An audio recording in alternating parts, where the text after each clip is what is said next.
Assalamualaikum warahmatullahi wabarakatuh. Saya sedang bersama dengan senior saya, kakak kelas saya di Mesir, Al-Mukarram, Ustadz Dr. Damanhur Abbas.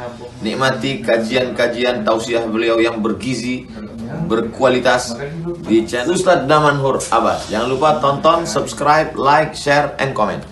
Assalamualaikum warahmatullahi wabarakatuh.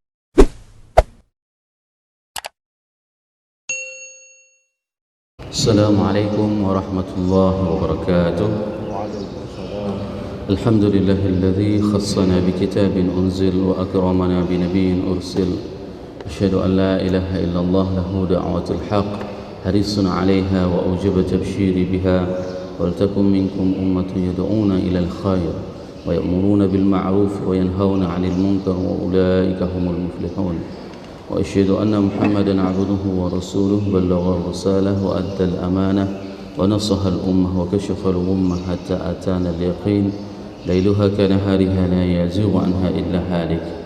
اللهم صل وسلم وبارك وعنعم على حبيبنا وشفيعنا وزخرنا ومولانا محمد وعلى أزواجه أمهات المؤمنين وذرياته وآل بيته وأصحابه أجمعين. Rabbi shrah li sadri wa yassir li amri wahlul 'uqdatam min lisani yafqahu qawli, amma ba'd.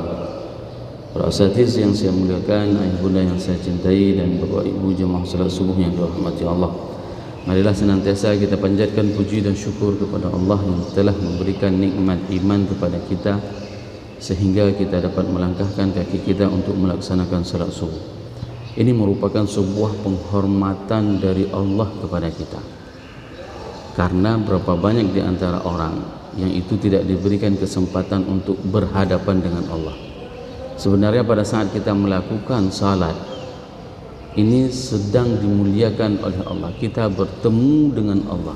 Kita diberikan kesempatan untuk menghadapnya. Kenapa pada saat manusia dipanggil oleh pimpinannya, atasannya, dia begitu bangga untuk berhadapan dengan pimpinannya? Dipanggil oleh Bapak Presiden, dipanggil oleh Bapak Gubernur, dipanggil oleh Bapak Bupati, Wali Kota. Bahkan saya juga bangga kalau dipanggil oleh Pak Geci. Apalagi pengajian ini dihadiri oleh Pak Geci. Ada rasa bahagia, ada rasa bangga. Nah, hari ini, subuh ini, Allah berikan kesempatan kepada kita, yaitu untuk menghadapnya. Dikarenakan apa? Dikarenakan kita di antara makhluknya yang diberikan kemuliaan untuk berhadapan dengan Sang Pencipta.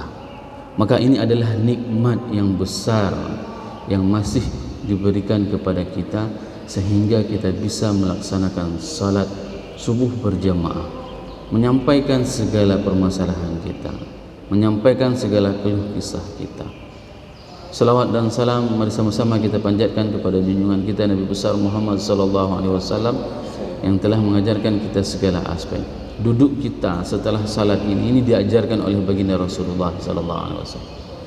Ini adalah sebagai bukti kecintaan kita kepada baginda Rasulullah sallallahu alaihi wasallam. Rasul mengatakan, barang siapa yang berada di dalam majlis ilmu, maka dia sedang berada di dalam taman syurga, raudhatun min riyadil jannah. Sengaja kita tidak pulang, padahal kalau seandainya kita sambung lagi tidur kita, lebih asik, lebih enak.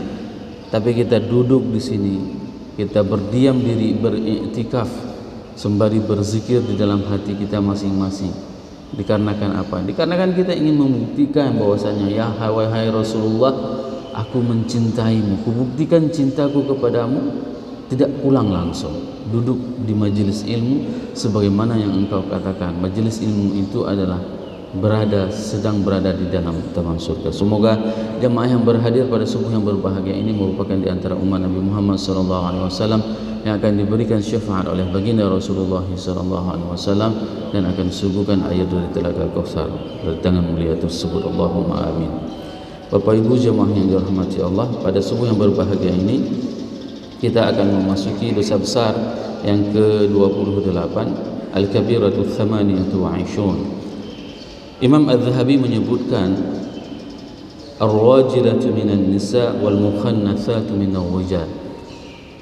Orang laki-laki yang menyerupai perempuan dan perempuan yang menyerupai laki-laki. Ini merupakan di antara dosa besar yang disebutkan Imam Az-Zahabi di dalam kitabnya Al-Kabair.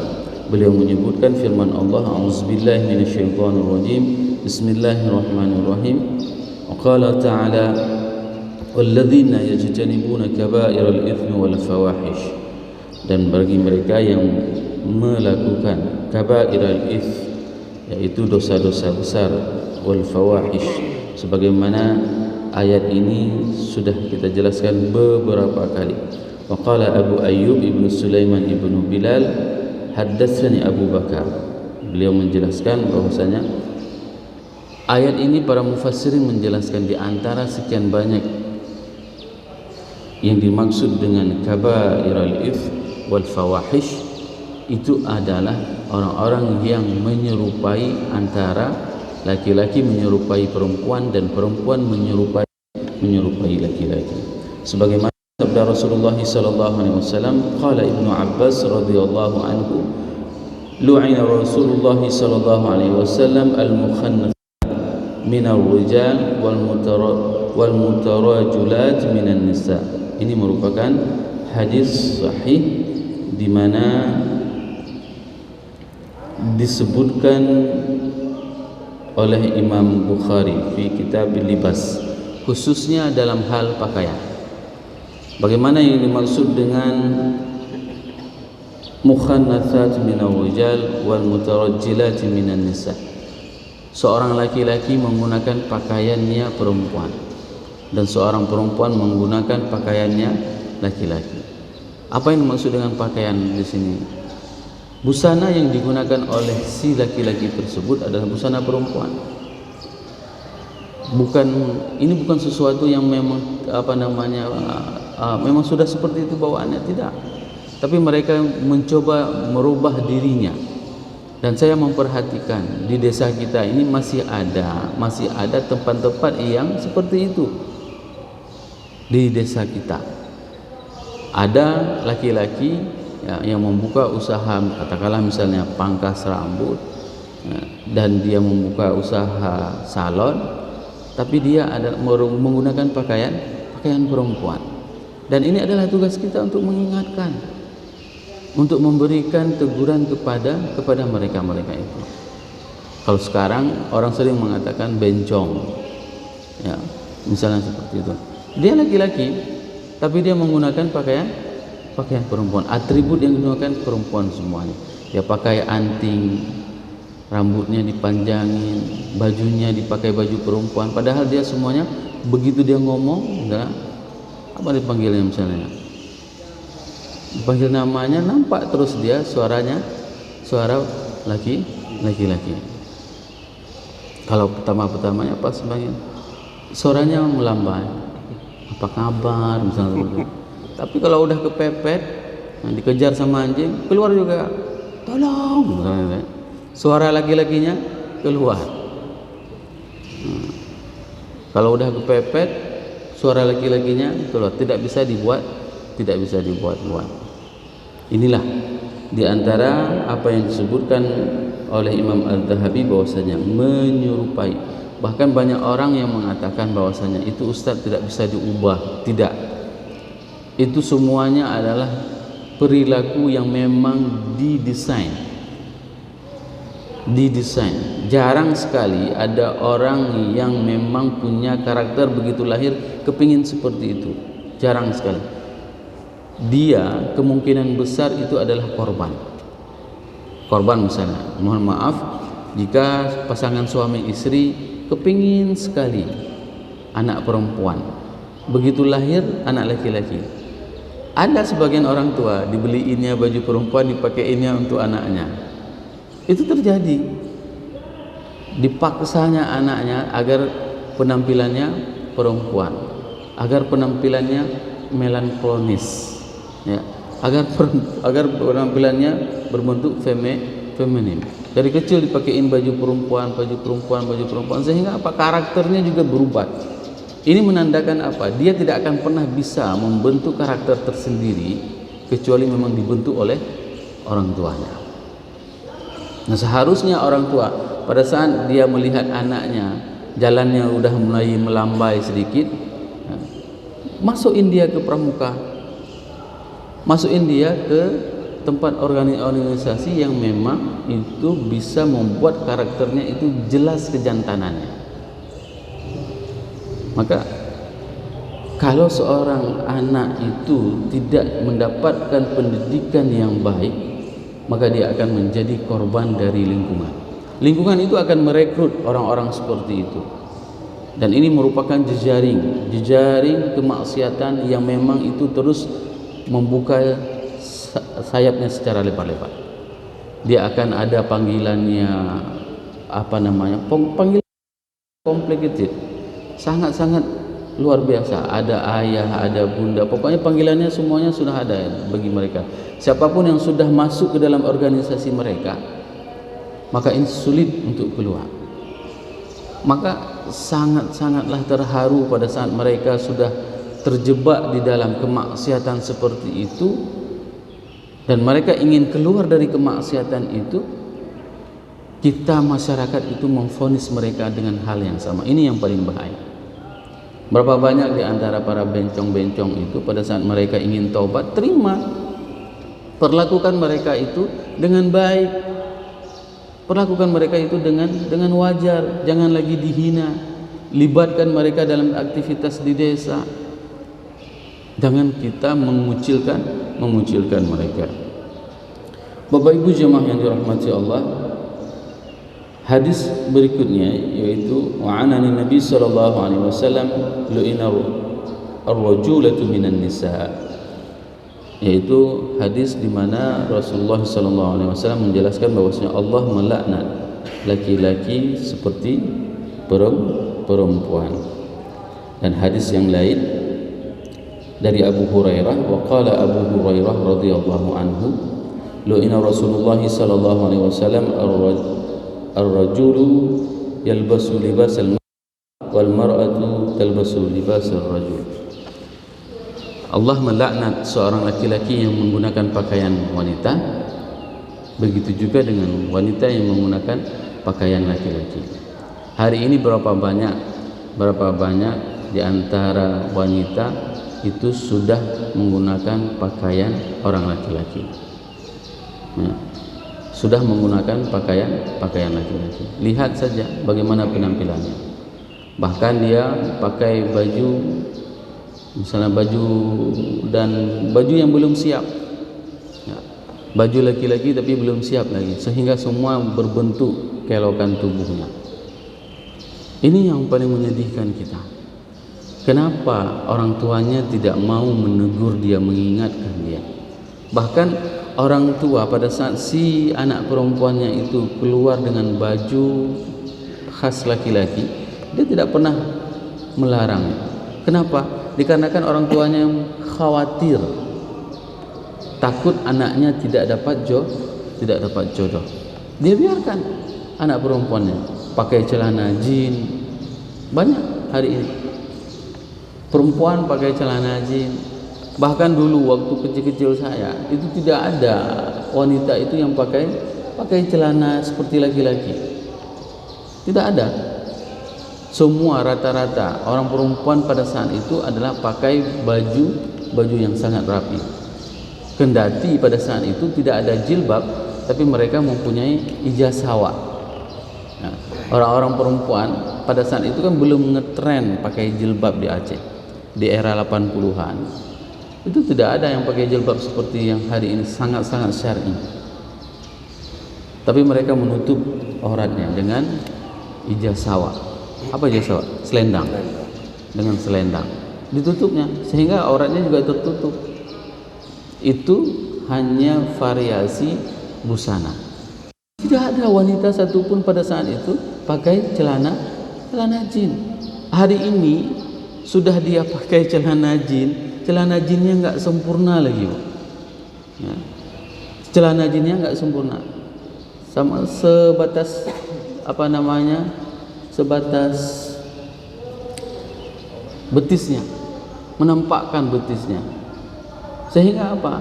Misalnya kita hafal Quran seperti ini, lewat dia di depan kita, hilang setengah juz hafalan kita. Enggak kita lihat, sudah di depan mata, ya kan? Begitu kita lihat, membuat hafalan kita hilang. Yang enggak ada hafalan kayak mana Ustaz? Lebih parah lagi. Yang enggak ada hafalan langsung terlihat lama. Ini hal-hal seperti ini. Maka harus kita jaga semuanya. Ajarilah anak perempuanmu untuk menutupi auratnya, dan menggunakan pakaian yang memang tidak menyerupai laki-laki. Jadi kita melihat, saya melihat kalau misalnya malam pas kita duduk ngopi itu, pakaiannya luar biasa, ketatnya luar biasa, seperti pakaian laki-laki. Tidak ada menampakkan ciri pakaian seorang wanita. Bagaimana pakaian wanita dalam Islam? Itu menutup aurat. Tidak pernah kita disuruh tutup aurat sampai tutup semuanya, tidak ada. Islam itu sangat fleksibel. Bukan berarti seorang wanita itu harus pakai goni, ya. Pakaiannya dari goni harus tutup semuanya, enggak. Syar'i. Pakaiannya syar'i. Lihatlah bagaimana pada saat seseorang itu menutup wajahnya, membuat seseorang itu lebih penasaran dengan wajah seorang wanita tersebut. Tapi kalau sudah dibuka seperti itu, apa yang penasaran? Membuat peluang untuk dilakukan kriminalitas itu jauh lebih besar. Maka orang laki-laki tidak boleh menggunakan pakaian wanita. Sehingga dulu waktu kecil ada sebuah sandiwara, Mop ya, kalau nggak salah saya. Dia itu menggunakan pakaian wanita, itu diprotes besar oleh para ulama pada saat itu. Hanya dikarenakan sandiwara, peran di dalam panggung, itu pun mendapatkan protes besar-besaran dari ulama. Sekarang tidak ada. Bahkan ada sebagian orang mencari duit dengan berperan wanita. Ada sebagian orang mencari duit dengan berperan sebagai pria, padahal dia wanita. Ini adalah kondisi di mana yang disebutkan oleh Imam Az-Zahabi bahwasanya kelakuan seperti ini, memakai pakaian wanita, memakai pakaian laki-laki bagi wanita, ini merupakan di antara dosa besar yang dilaknat oleh Allah Subhanahu wa taala. Selanjutnya beliau menyebutkan sebuah hadis, dan ini sebenarnya menarik. Kenapa beliau menyebutkan hadis ini di dalam kategori dosa besar? Qala Nabi sallallahu alaihi wasallam, ala halaka rajulun hina ata'un nisa. Bahwasanya sungguh akan binasa seorang laki-laki pada saat dia mentaati perempuan. Banyak orang yang binasa pada saat mereka itu taat kepada perempuan, kepada istrinya, kepada pasangan hidupnya. Cobalah lihat berapa banyak orang yang sukses dikarenakan istrinya. Begitu juga berapa banyak orang yang celaka dikarenakan istrinya. Lihat kesuksesan Nabi Muhammad selama 25 tahun berkeluarga dengan Ibunda Khadijah. Sukses. Nah, kenapa? Di balik kesuksesan seorang suami itu sangatlah tergantung dengan peran istri. Sehingga terinspirasi bagi bapak-bapak untuk nambah istri. Agar apa? Bertambah sukses. Tidak. Belajarlah secara utuh, ya. Kapan seseorang itu bisa menambah istrinya? Belajar dari Rasulullah SAW. Tapi kebanyakan orang-orang itu akan binasa, orang itu akan celaka dikarenakan pengaruh istri. Kenapa? Karena banyak hal yang memang itu dia itu kekeh tidak mau bertahan, namun pada saat dibisikkan oleh istrinya, maka dia akan goyang. Berapa banyak di antara istri yang membuat para suami itu harus melakukan korupsi? Berapa banyak di antara istri yang mengajak suaminya itu untuk melakukan kemaksiatan? Tengoknya tetangganya, ya, sudah bertambah emas, ya, maka dibilang sama suaminya, "Bang, udah 20 tahun kita nikah, Bang. Emas kita itu cuma 100 kilo misalnya. Tetangga kita udah banyak lagi, Bang. Siapa yang membuat seperti ini?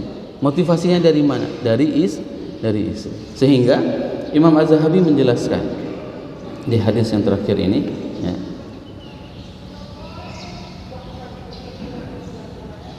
beliau menjelaskan sebuah hadis, dan ini perlu kita baca.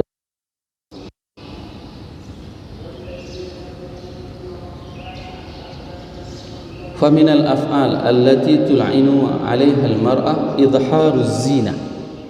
Ya. Dan di antara perbuatan, ya, yang dilaknat oleh Allah, yaitu pada saat seorang mar'ah, seorang wanita, idharuz zina, mereka menampakkan perhiasannya. Ini merupakan perbuatan yang dilaknat. Terkadang ibu-ibu itu tidak sengaja dia menampakkan perhiasannya.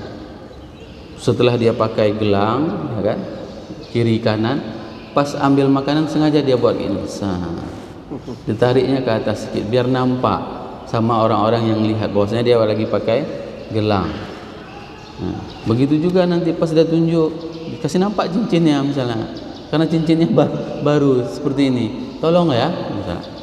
Hal-hal seperti ini, izharuz zina, ini merupakan hal-hal yang dilarang. Kalau dulu pada masa jahiliyah, menampakkan perhiasan itu dengan dipasangnya gelang di kaki.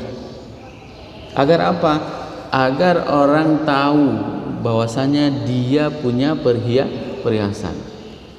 Ada kan pernah melihat orang perempuan, khususnya India ya, mungkin hari ini ya, mereka pasang gelang bukan di tangan, bukan di leher, tapi di kaki. Kercik kalau jalan. Itu menunjukkan apa? Dia orang yang lebih, sehingga apa? Perhiasan pun dipakainya di kaki, bukan di tangan. Tapi ingat, kita sudah pernah menceritakan di dalam majelis ilmu ini, seorang pasangan suami istri, ya, yang menikah dengan cinta, diberikan uang lebih oleh suaminya. Katakanlah misalnya dia diberikan uang 5 juta, ya, habis itu dikasih lagi 5 juta lagi untuk terserah mau dipakai untuk apa. Sehingga istri tersebut membelinya emas. Sampai dengan masa perkawinan yang sudah lama, terkumpullah emas yang dibeli oleh istri 1 kue kongguan, ya. Emas sudah penuh 1 kue kongguan besar, disimpan oleh istri di tempat yang paling aman, tanpa angin, tanpa petir. Allah memanggil istri tersebut, ajalnya diambil. Sehingga apa? Emas 1 tong kue kongguan itu tidak bisa dinikmatinya, tersimpan. Karena suami tadi menikah dengan cinta, dia tidak menikah lagi. Bulan pertama, bulan kedua, bulan ketiga, bulan keempat, bulan kelima sudah mulai merapu ulai, nah, udah mulai pening sedikit. Bulan ke-6 datang kawan sekantor, ditawarin anak gadis umur 19 tahun, dikenalin. Mana sanggup pikir lagi, rumah nggak ada yang urus, ya kan? Akhirnya menikah. Bagaimana kira-kira nasib ibu melihat emas 1 pong kue di dalam lemari disimpan, ya, itu semua akan diambil oleh istri muda. Maka pada saat kita diberikan kesempatan hidup seperti ini, jadikan emas tersebut untuk memperjuangkan agama Allah ini. Lihat mana bagian masjid yang perlu bagi bantuan dari kita, sedekah dari kita. Itu yang perlu kita lakukan, karena itulah yang akan membuat abadi. Apa yang kita sedekahkan itulah yang akan membuat dia tersisa. Sedangkan apa yang kita pakai itu semuanya akan lapuk, dan apa yang kita makan semuanya akan habis. Semoga beberapa ayat dan hadis ini menjadikan ibrah kepada kita untuk tidak menjadikan diri kita berpakaian dan berkarakter dan menggunakan perhiasan tersebut untuk menampak-nampakkan kepada orang lain. Subhanakallahumma wa bihamdik, asyhadu an la ilaha illa anta, astaghfiruka wa atubu ilaik. Wassalamualaikum warahmatullahi wabarakatuh.